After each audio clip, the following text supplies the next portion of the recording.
Hello guys, welcome back to SWS Boxing, and today I'm delighted to be joined with Conor Mcintosh. He's currently had 11 fights with 9 wins, 2 defeats, and it's fight week for him. It's that time again. This time, it's at the Vale Sports Arena in Cardiff, over 12 rounds against Nathan Howells. It's the big rematch.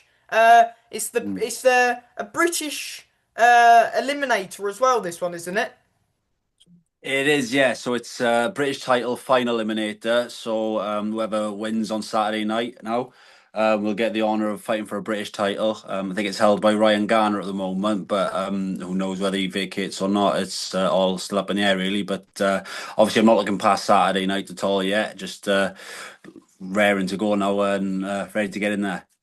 Yeah, 100%. I mean, of course, the how did the rematch sort of come about? We'll get into the whole first fight in this upcoming one, but how did Mm. the rematch come about? Of course, he's coming off I believe, a Celtic title win in his last fight. Yeah, yeah. So he won a Celtic title in his last fight, against John Cooney, who sadly passed away after the fight. So God rest his soul, and thoughts and prayers go out to his family. But yeah, he's straight back in now for a final eliminator against me. So yeah, we both hold titles at the moment. But I think our eyes are firmly set on the Lonsdale belt, probably the best looking belt in all boxing. It's definitely the belt that I turned professional for. So I'm just looking at Nathan now as that one step closer to. I'm under no illusion that it's going to be an easy fight. I mean, I don't know if you watched the last one. It was a good fight. We hit the canvas quite a few times. I put him on the floor 4 times. But to be fair to him, he just kept getting back up. So he's tough, he's strong, he's as game as they come, and no doubt he will have improved since our last outing nearly 2 years ago now. So yeah, it's a big rematch. It's got everyone talking. It's going to be fireworks. So I'm really, really looking forward to it. Yeah, 100%. I mean, you did mention the first fight. That was when you were the night where you won the Welsh Yeah, area title, super that's the featherweight. one. Yeah, That was it at the funny enough, it's at the same arena that you're fighting on Saturday as well. Not yeah, that it it makes is. a Yeah, so I've difference. had many. You know what I mean? Yeah, I've had many a good night in that Vale Sports Arena. So I wonder how we'll feel returning there, knowing what happened last time. And yeah, it's just one of them things where for small hall boxing, that Cardiff Vale Sports Arena saves a lot of us because we're all trying to, so just a lot of fighters from Wales trying to make it on the small hall. Get as many shows as we can in the Cardiff Vale Sports Arena, because yeah, it's when it sells out and there's Welsh title fights on the line or even these eliminator fights that they're going to sell out, and a lot of people do want to come and see those. So yeah, it's good for Welsh boxing. Of course, yeah. I mean that he does quite a good amount of tickets. You do good amount of tickets. I mean, Yeah. everyone likes a Welsh area title fight, especially the Welsh fans and us fans. The whole UK always like Yeah. a good dust up for a good title that means a lot to the fighters fighting for it, like yourself, like Mhm. Nathan as well. That night, Yeah. it how much did that mean to you that night? Oh, it was great, honestly. I mean, I'm a very, very proud Welshman, fluent Welsh speaker. I've immersed myself in the culture ever since, I've been here. You know what I mean? I love Wales. And that it's a beautiful looking belt. And there's a lot of history, I think it's been going since the 20s. You know what I mean? I mean, you got the Celtic title here, it hasn't been going for as long. So yeah, it's that it fills you with a very massive sense of pride, and I think I was the first person from Port Talbot to win a Welsh title since like the 30s, 40s, maybe. I can't remember his name from Tai Bach won one, but yeah, so that filled me with immense pride, and also gave me a lot of confidence and put me in contention to box for other titles. I flew to the Cayman Islands then last November. Against Mandeep Jangra. Yeah, he was. Fair play to him. What a classy operator. You see footage of people and you don't think you can't really take too much from away from that footage, but getting in there with him, it was unbelievable, and getting to meet Roy Jones Jr. as well, who's been my childhood hero ever since I can remember. I remember having my iPod Touch, watching videos that I'd ripped off YouTube of his compilation videos before I'd be boxing as an amateur when I was a kid. Do you know what I mean? So I mean, to it's meet crazy him. to think, you didn't know that a few years later, that it'd be Mm. standing across the ring from you. Yeah, I know it was surreal. It was one of them pinch yourself moments, and they say don't meet your heroes, but what an absolute gentleman of a bloke, so humble and down to earth. The accolades he's achieved, one of probably the most naturally gifted fighters ever, and he was just really down to earth, humble, made a lot of time for me. Yeah, it was great. Yeah, did you manage to get a picture after the fight with him? Yeah, yeah, we were in the in the Cayman Islands, we were in this so the governor of the Cayman Islands, she has this mansion right on the beachfront. So they invited us round like a couple of nights before the fight, and we all had like, well, I couldn't eat anything and have drinks either because I was making weight. Do you know what I mean? But Yeah. yeah, so we were all invited over there, and we met Roy there, and yeah, yeah, we had a photo, we had a laugh, we shared stories. It was really, really good night, and the fight as well. I mean, flying, I think it was like 6,000 miles away from my house. I was only been there 4 days. Trying to acclimatize to the heat, to the weather, the sleep deprivation. And to still put on a performance where I didn't feel out my depth at all. I mean, Spencer Oliver was there. He had the fight a draw. He was judging as well. He was, judging ringside. Joe Cortez as well was there commentating. A-star referee. Refereed Hatton Mayweather, all these big fights. Do you know what I mean? So Yeah. yeah, it was one of those sorts of moments where it's like, oh my god, like if you'd have told like my 15-year-old self that I'd be out in the middle of the Caribbean with these people, boxing for, world titles. Yeah, it was surreal. But yeah, I'm really glad I did it. And that's the thing. See, like, I'll get calls from my manager and they'll offer me fights, and I'll just say, like, before they even finish the sentence, I'm like, yeah, yeah, I'll do that 100%. Yeah, because, I'm never shy away. I've never turned on a fight. So, Yeah, of course. I mean, that Rashid Omar fight where you were 1 point mm, off. I mean, when you won that, I know it was a weight down when you fought Nathan, but it must mean a lot, especially winning it the second time round. We'll talk a bit more of the first fight just quickly. yeah, Of course, you put him down the 4 times, once in round one, twice in round two, and once in round eight. I mean, did you yeah, feel like, like, were you getting? Of course, he kept getting back up. Did you yeah, expect him yeah, to just yeah. keep on coming, keep biting down on his gum No, shield? I mean, I've heard stories that he's a very tough individual, and I seen loads of that night. That he's very tough, very game, a lot of heart. Bit like myself, I've always prided myself on how much heart I give. But it was just one of them things where he just kept getting back up, and yeah, I just couldn't put the finishes. I couldn't put the touches on a stoppage. Do you know what I mean? It got to a point where I was so complacent with my left hand, I just kept looking for it all the time. So this time around, it's going to be a lot different. Set things up more, and yeah, I'm coming for it Yeah, Saturday. I mean, of course, you can, even when you did put him down, by the time it was round three, you were quite a couple points to the good, weren't you? Of course, the 10-8, then the 10-7 as well. So you didn't really, you built a lead nice and early in the first fight, didn't you? Yeah, yeah. So I built a Like lead a nice and big early, lead but as to be well. fair, yeah, but to be fair, when the scorecard come back, I only won by a few points. So I'm thinking that he must have won a good load of the rounds I didn't drop him in. So it is a good job Mm. that I did drop him those times. But I felt comfortable all the way through. I don't think I probably would have, not been big-headed, but I probably would have given him a round, maybe two. I felt in control. I was setting the Maybe pace. maybe 3 rounds you'd given. Not even that. I wouldn't give him 3 rounds.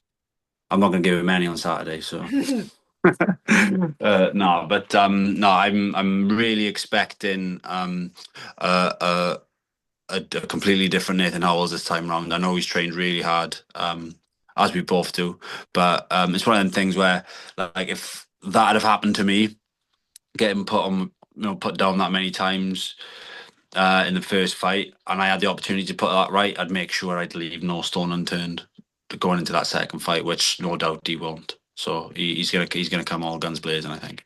Yeah, 100%. I mean, are you you said it, you're training like it's a, but you've got the power to put him down. Do you look into that knowing that, you can put him over?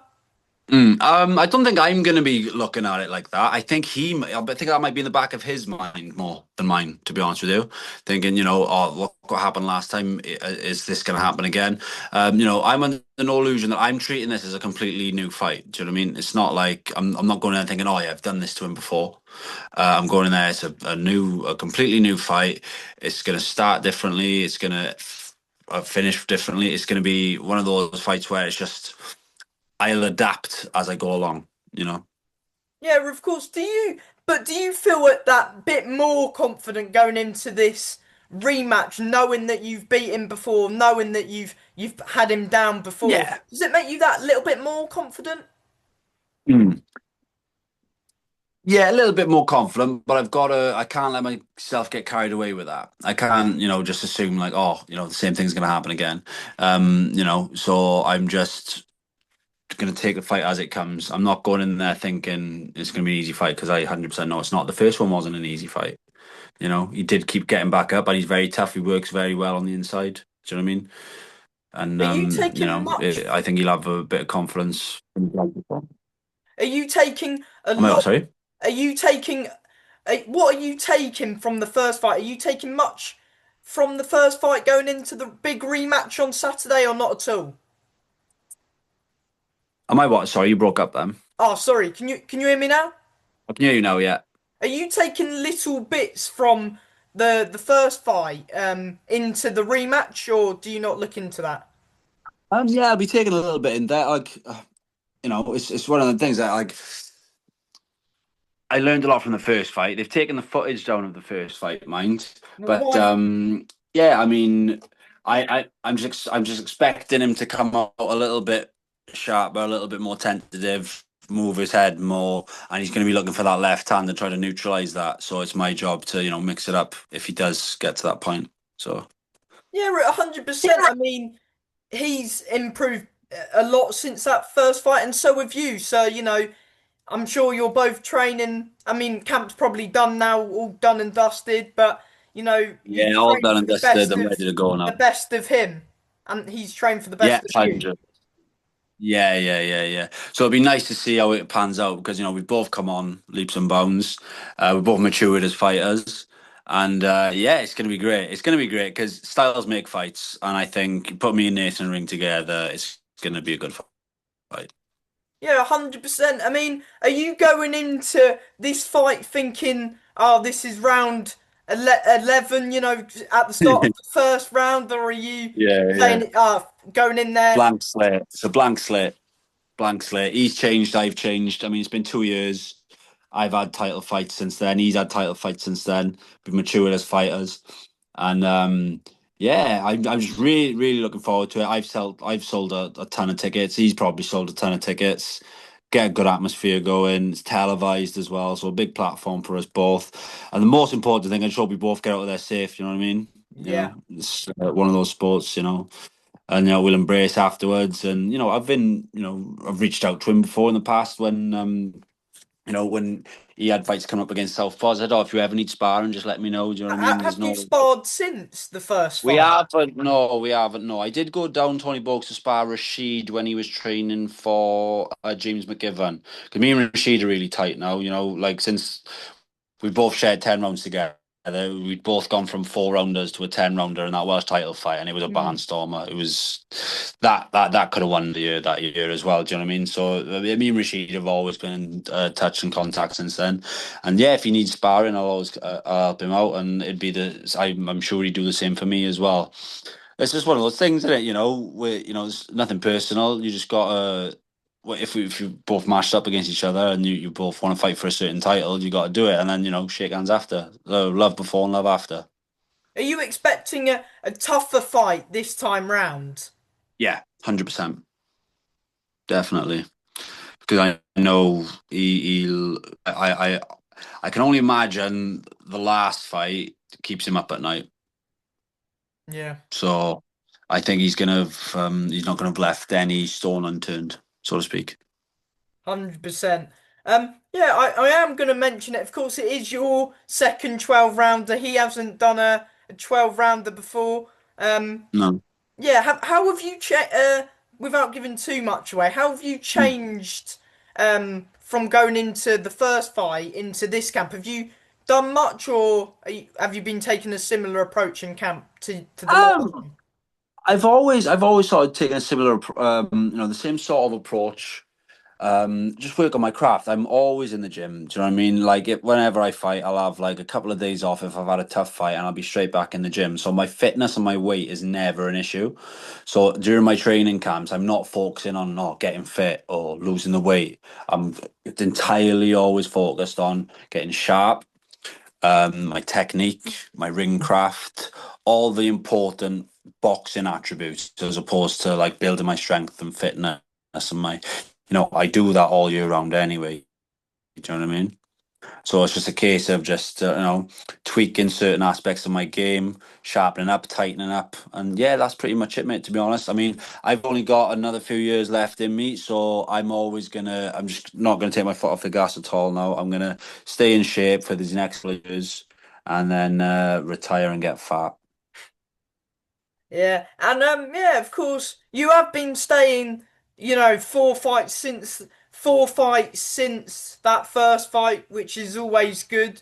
You've learned different things from different fights. Of course, we you mentioned it. We mentioned it in the intro, but it is for a British final eliminator. Does that give you a bit of what's the word I'm looking for? Not motivation, but you know what? Motivation is it? Yeah. More hungry for it. More hunger, yeah, more That hungry for it, knowing a 100%. There's a win lot here, more on the you're in line. line Yeah. for the Lonsdale bout, which is most British fighters' Yeah. dream. Yeah, exactly. And it's my dream. It always has been. If you go back on any of my old interviews, that's all I've talked about is I turned professional. So this I have really, really, really took it to another level this training camp to make sure that on Saturday night I secure my spot for that fight. Do you know what I mean? To fight for a British title. Yeah, 100%. Of course, it's a great card as always that Chris Saniga puts on. He Yeah. always does a good show. There's a couple good fights on the undercard as well, which is always good. But that Hmm. when you're Yeah, headlining, yeah. that's always a good feeling, isn't it? When you're the headliner of the night. Sorry, you broke up a bit then, Sam. Yeah, I said the undercard as always is good. I said yeah, always it should be a good night of Yeah, a action. lot of top prospects are on. Yeah, so it's going to be a good show. Yeah, good night of action. Loads of good prospects boxing as well. Yeah, so it's going to be a good one. And very worthy of the television spot, I believe. Where's it? What's the platform? Let people know if they can't make it It's down on where it is shown. S4C. Yes, if you can't make it down, it's on S4C. You can get that on iPlayer. I think coverage starts from 5:30, and the main event then, which will be myself and Nathan, will be on from about 9:30. 9:30, So yeah, yeah, yeah, about 9, 9:30. that's good. So what time do you recommend all your people to get there for? Just so they don't miss I'd the say get action. there. Well, I'd say get there for 5:30 first bell, innit? Support all the up and coming boys. Because you might be looking at the next, British, European, maybe even. Yeah, definitely. Yeah. Have you got a final message to not only yeah, have you got a final message to not only your fans but to the fans in attendance and the fans who will be watching back at home? Yeah, just thanks for all the support. Not just support for me, but support for all the boxers who are going to be boxing on the show. I mean, without bums on seats and people buying tickets or watching the actual streams, these shows wouldn't be possible. And yeah, just keep coming and yeah, really thank you very much. And have you got a final message for Nathan? And just see you Saturday, bro. Love you to bits. Ta, buddy. And yeah, as always, before I'll let you go, is do you want to thank anyone at all? Shout out anyone. So anyone? Oh well, my trainer, my manager, Gary Lockett. Chris Haniger for putting on the show. All everyone was helping me along the way. Richard Gregg, you know, all my family and friends who continue to support me, all my sparring partners, the lads on Mine Gym, the Bulldogs on Carmarthen Hornets. So I want to say as well, really gutted that Welsh boxing lost a legend in Nigel Davis a couple weeks ago. Who was the head trainer for Carmarthen Hornets ABC, trained my brother. Lovely, lovely bloke. The boxing world's definitely going to miss him. He did two Team GB Olympic cycles, I believe. Uh, Condolences to Ozzy and his friends. Well, his friend being me, myself as well. And yeah, just that's all. Yeah. And from me, Connor, a big thank you for your time today. I really do No appreciate worries. it. And all the I'm best glad for you your can finally Saturday. get it. I'm glad I Yeah. can finally give you some time, mate. I was in my life's manic, bro. So I'm just glad we got this done now. I'm just gonna go put my daughter to bed. Well, she should be in bed already, but it's good. There we are. Cheers, Sam. Thank you very much, mate. All the best. Bye, mate. Top man.